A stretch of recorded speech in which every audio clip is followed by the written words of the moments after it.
You see them in parks in most big cities. People exercising and meditating to the teachings of Falun Gong. Practitioners say it heals body and mind. Well, you've probably heard of Falun Gong as a persecuted spiritual movement, and it really is. The Chinese Communist Party has done terrible things to it. But you probably haven't heard that Falun Gong has also become one of the most determined backers of Donald Trump. In recent years, it's morphed from being a fringe quasi-religion to being a big player in America's conservative media establishment. So what is going on at Falun Gong? In this joint investigation with ABC Radio's Background Briefing, we're taking you around the world to find out. We just want to ask you if Master Lee is here. In New York State, we'll visit the base of its reclusive leader, Master Lee, a former government clerk who believes aliens walk the earth. They see him as a god, they see him as the creator of the universe. We'll hear from a former follower who blames him for ruining her life. It tore my family apart. In Sydney, we'll meet a woman who believes Falun Gong's aversion to modern medicine caused her mother's death. If they get them in long enough, they're gone. I didn't realise how far down the rabbit hole Mum was. And we'll investigate how media outlets set up by Falun Gong practitioners have spent millions to bolster Donald Trump. Over the last 2.5 years, we've been reporting on the Trump administration honestly and without any false narratives.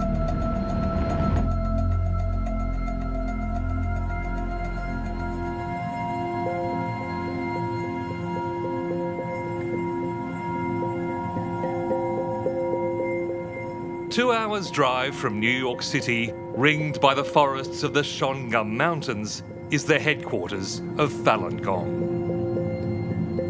You have to go a little bit off-road up this gravelly path that's very steep, and then you get to this beautiful lake area with hills around and these Tang Dynasty temples.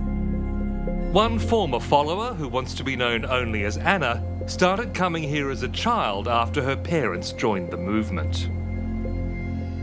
It wasn't like being in a place of spiritual bliss for me. It was more like being in a place of judgment, because part of the practice is Master Lee can read everyone's mind at all times.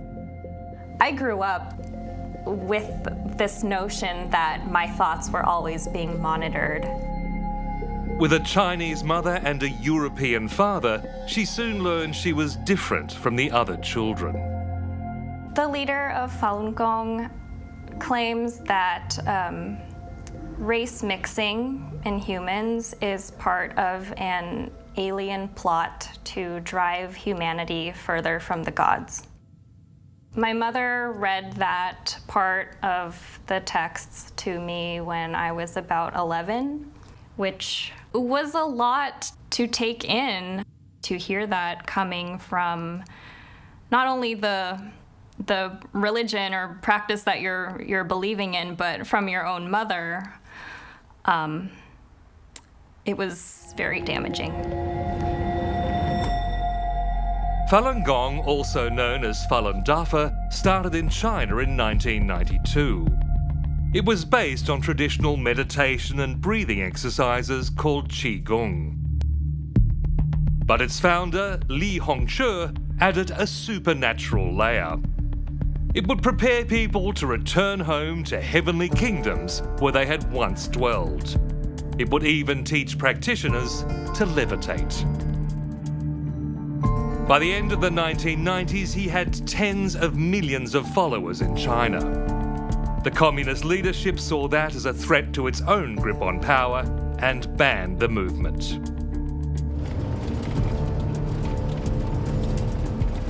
I began covering Falun Gong almost 20 years ago when I was the ABC's China correspondent.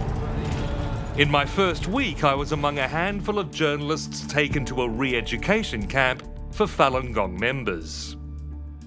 Tens of thousands of practitioners had been locked up indefinitely to force them to renounce the movement. 当他们摆脱了李洪志的精神控制之后，精神面貌焕然一新，以积极的态度来对待生活，对政府的挽救充满。 The Chinese Communist Party had branded Falun Gong an evil cult, but it was behaving like a cult itself, demanding robotic obedience. 法轮功是邪教。And you? 法轮功是邪教。 And you? 法轮功是邪教。 Li Hongzhi had moved to the United States 5 years earlier and was building Falun Gong into an international movement. 我教人呢，只是教人向善，教人祛病健身，教人达到更高的道德标准，更高的思想境界，使人的心都变好。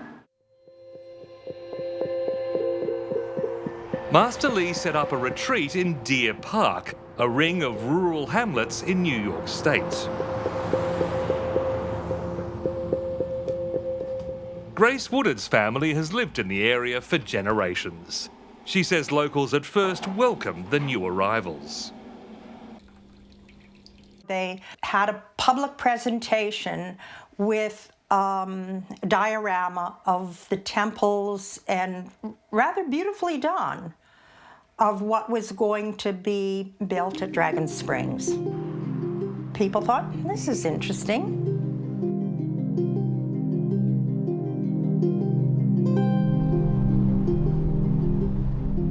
For 2 decades, the Falun Gong complex has been steadily expanding, even building a school and a dance and music college. This is all theirs off to the right. Outside the complex, practitioners have been buying up houses and land. And this whole area they wanted to put their shopping mall in, all along here.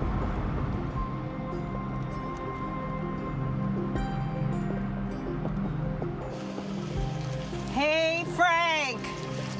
Hi, Grace. How are you? Pretty good.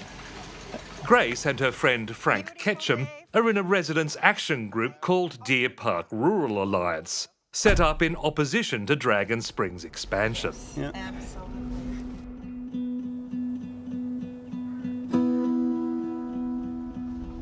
They regularly trek through the state forest to try to work out what's going on in the compound.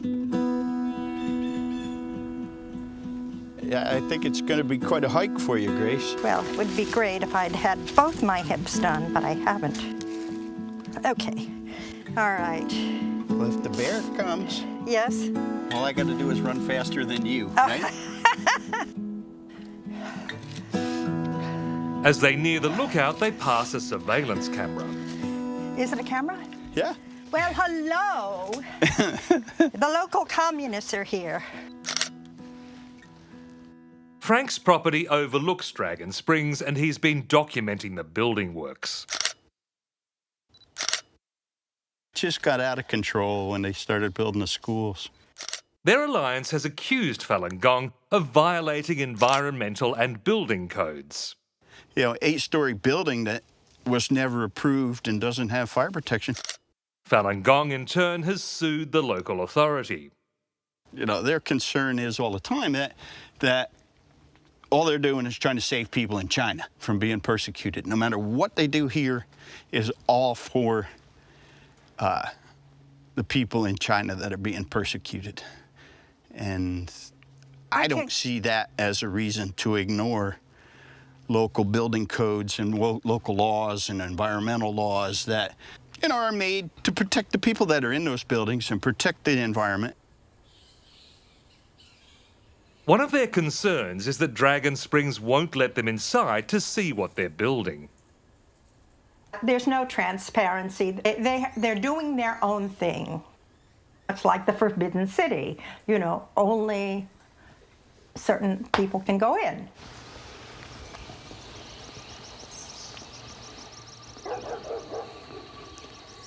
It looks like this is the entrance right here. we sent our New York producer, Karishma Vyas, to visit the Dragon Springs compound. Hello, good morning, sir. We just want to ask you if Master Lee is here. We are looking for an interview with Master Lee. Is he available? Master Lee doesn't live here. Okay, he doesn't live here. Is the spokesperson, Mr. Jonathan Lee, available? Jonathan Lee is the Vice President of Dragon Springs. 1 second, let me make a call. Okay, thank you.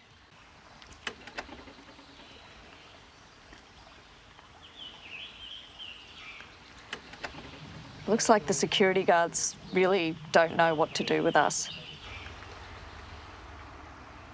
As they waited, security called the local police. There's a police car. Hi, good morning. I didn't realise you'd been called for us, but I'm happy to explain what we're doing.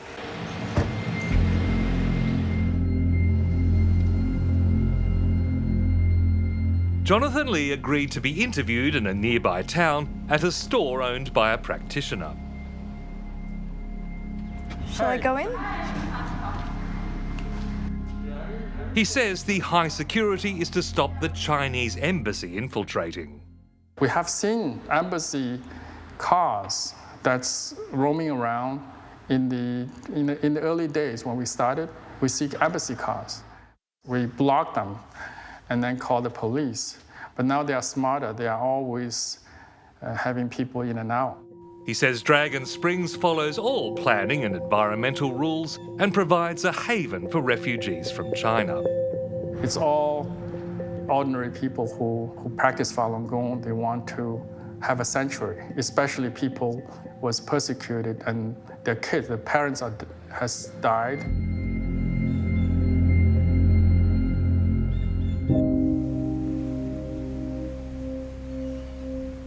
Anna is now 25. For her, Dragon Springs was never a sanctuary. Looking back, she says her mother became more distant the more time she spent with Falun Gong. Part of the whole premise of the practice is getting rid of your human attachments in order to attain salvation. I think that a lot of parents in the practice sort of conflate human attachment with just basic parental love. Her mother's dream was for Anna to become a Shenyun dancer. This is a professional troupe based in the compound and promoted heavily on Falun Gong's social media. This season, take an incredible journey through 5,000 years of culture with Shenyun. Before COVID, it toured the world constantly, raising the movement's global profile. She thought that it was the highest honor and that it would guarantee me getting into heaven, essentially. But I was not a very good dancer, or I wasn't very interested in dancing to begin with. There was one day where the ballet teacher came up to me and she placed me in front of the mirror. She lifted up my shirt, grabbed my stomach, shook it, and then turned to the other kids in the class, there were several of them, and said, "Do you see this, everyone? This is an example of how a woman should not look." At the age of 13, she was hospitalized with severe anorexia. She says her mother rejected the hospital's treatment plan. They wanted to include medication, and she refused because Falun Gong has a principle where you are absolutely not allowed to have any kind of medical treatment. It means you are a bad practitioner. It means you do not fully trust Master Lee. Anna remembers the last time she went to Dragon Springs. She says her mother brought her to Master Lee to exorcise her demons. So it was very hot, very humid. And I remember waiting in that room and they said, "Okay, Master's coming."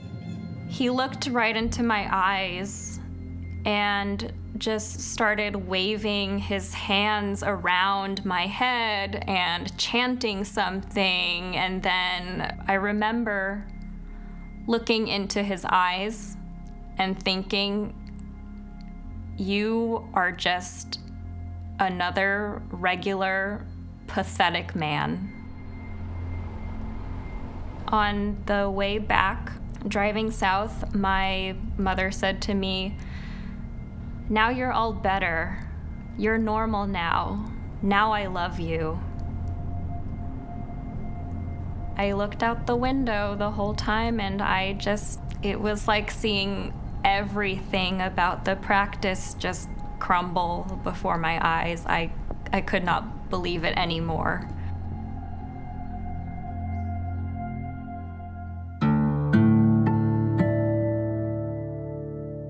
"16,000 kilometres away in Sydney, Australia, another family feels torn apart by Falun Gong. Green, green, blue. Shani May watched her mother Colleen drift away from them after joining the movement. She had to pressure Colleen to visit her grandson Ellery in hospital after he developed a tumour. I always thought of grandmas as being in a hospital and being there for you all the time. And the old mum would have been there straight away. So she arrived. He was in bed. He really wasn't well. She stayed for an hour, although the whole hour she kept looking at her watch. And I kept saying, you know, stop looking at your watch and just be here with us. But her mind was somewhere else. 15, 10, and a line of jive. Shani's father was the famous jazz singer Ricky May. They had grown up a tight-knit family. Colleen was a glamorous dancer. They travelled the world together until Ricky died of a heart attack in 1988. Years later, Colleen found solace in Falun Gong. She saw them in the park. She passed one day and she came home and she said, I met these lovely people in the park and they do meditation once a week and I'm going to go down and do that with them. What seemed to be harmless soon took over her life as she became obsessed with studying Master Lee's teachings and organising protests against the Chinese government. As time grew on, there was something to do every day of the week, and then it was a couple of nights a week, and then it was weekends. So it really took over. It's amazing. She put everything in diaries. Shani's frustration turned to despair when Colleen fell ill but refused to see doctors or take medicine. See, I tell her, you're not well, you have to go see a doctor, and she kind of brushes it off as, I've just got a sore throat. Yet she knew she wasn't well. Body aching, coughing, throat sore. Colleen wrote in her diaries that she would cleanse and meditate. She'd literally just drink water. First day up for a while since Sunday, 4 days in bed, have had a huge cleanse. She was put on medication for high blood pressure. And when she joined Falun Gong, slowly she started not taking medication, as in if she had a headache, she wouldn't take Panadol, she'd go do exercises. If she had a sore leg or a sore back, then she'd lie down. And because of that, then she decided that she didn't need the blood pressure tablets. Jonathan Lee denies Falun Gong tells people to avoid hospitals or to stop taking medicine. I haven't been to a doctor for 10 years. My health has changed quite a bit. If I have a fall or something, maybe I'll go to the hospital. There's nothing prevent me from going to a hospital. But in the meantime, because of Falun Gong, I don't need to go to the hospital. He insists Falun Gong is a force for good, devoted to the 3 principles of truth, compassion, and forbearance. Don't tell lies, always tell the truth, whatever you perceive to be truth. Shan means compassionate. You treat people compassionately, you treat people nicely, because Falun Gong believes that reincarnation, there's always somebody watching you. So compassionately treating this world.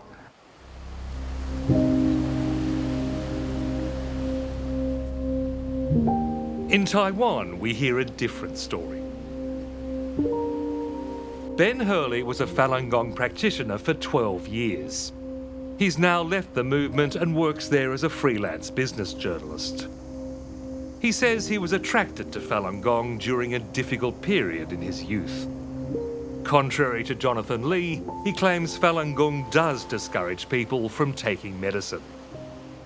In Falun Gong, teachings are, you don't acknowledge illnesses. There's plausible deniability because Lee has a range of teachings in there, ways that says, if you're sick, go to the hospital. But they're always in a sort of pass-off kind of disclaimer sort of a way. And the thrust of the teachings is that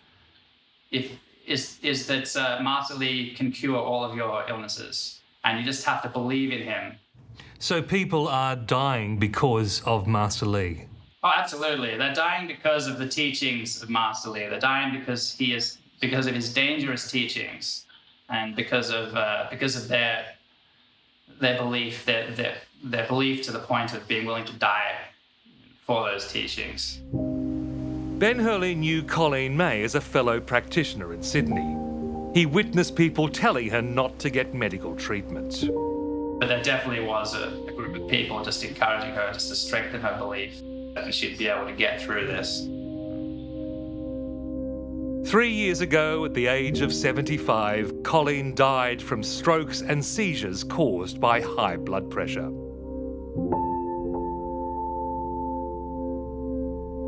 If it wasn't for Falun Gong, then she'd still be with us. It would have taken 2 tablets a day and she'd still be with us till, I believe, in her 90s easily.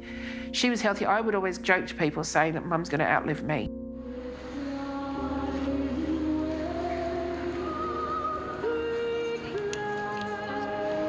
Years ago, July 20th, 1999, the Chinese Communist Party started the persecution of Falun Gong in China. Lucy Zhao is president of the Falun Dafa Association of Australia. I asked her if she felt any responsibility for Colleen May's death. Colleen actually is a good friend of mine. I feel very sad for her family, and her health improved after she practiced Falun Gong. So whether she actually continued to take medication or not is her personal choice. So personally, I didn't told her or pressure her not to take medication. Some people did, according to people we've spoken to. They said, do not take medicine, put your trust in Master Lee and the teachings. That's probably the interpretation, personal interpretation of those practitioners that's close to her. But personally, I didn't. Falun Gong is no longer just a spiritual movement. Manhattan is the headquarters of a growing media empire aligned to Falun Gong. Called Epoch Media Group, it runs the conservative newspaper chain, the Epoch Times, which has now expanded into a popular online news channel.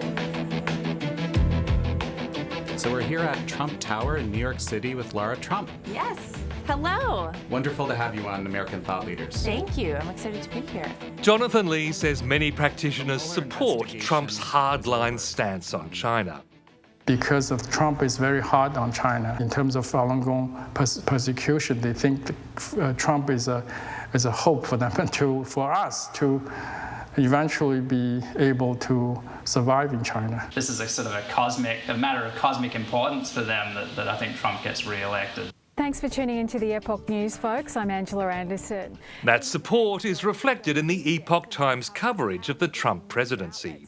The economy is growing at a rate deemed impossible under the Obama administration. The Epoch Times insists it is neither owned nor operated by Falun Gong. But Ben Hurley, who worked on the Australian edition, believes they're one and the same.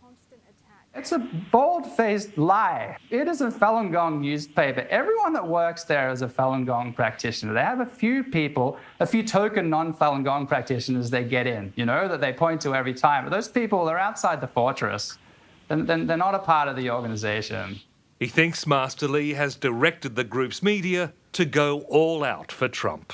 Seeing Trump's aggressive stance with China And his openness to socially conservative beliefs, which Lee shares. He's just decided to sort of push the button and get the whole movement on board with Trump. Much of that support has been given on social media. What we know they did was use false information to frame it as Trump colluding with Russia. The Epoch Times spent close to $2 million on a Facebook advertising campaign that praised Trump and demonized his enemies. And it details how the Obama administration conspired against Donald Trump in the 2016 race. But it wasn't always clear who was behind the ads, with many pushed through made-up groups like Pure American Journalism or Honest Paper. Now that we know that Trump did collude with Russia, now that that's been conclusively determined. In August last year, Facebook banned the Epoch Times from purchasing any further advertising.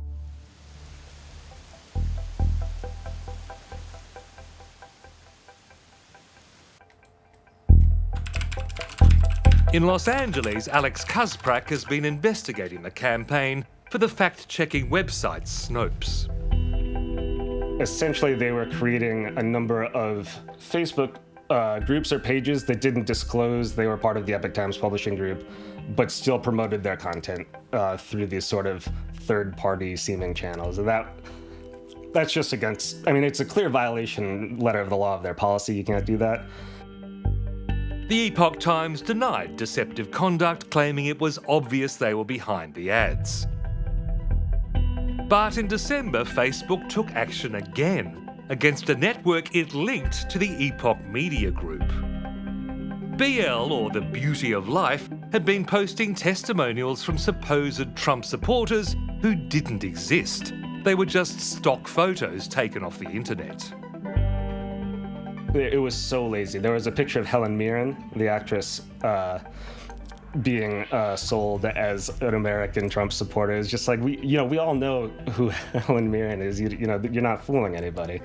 After Snopes exposed the use of other people's photos, BL doubled down, using software to generate artificial photos. It sounds like the right play, but the technology is not there yet.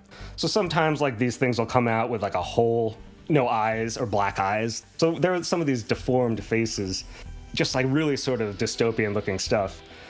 And that was sort of their final hurrah, I would say, was when they were just making 100 fake profiles a day and throwing them into these BL groups. Facebook estimates that BL spent more than $9 million on ads reaching 55 million accounts. Alex Kasprak found the network had been run out of Vietnam by former Epoch Times employees. But Epoch Media Group denies any involvement, saying it had cut ties to Vietnam Epoch Times the year before. Falun Gong still insists it is apolitical. Falun Gong never really have a particular, from an organization point of view, when you use Falun Gong as an organization, do not have a policy that, Master said you go and vote for him, for that person vote for them. No, we don't believe that. We are not really like that.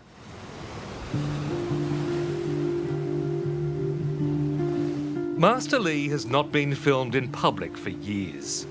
But Anna has watched in dismay as his movement grows ever stronger. When I found out that the group was supporting Donald Trump, that was very shocking. She has left the movement, she's estranged from her mother, but she still fears the power of Master Lee.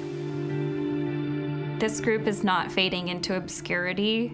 It has a lot more power than I thought, and that is very concerning to me, especially when I think about how many other people are probably going to become indoctrinated and how many children and families are going to be affected by this.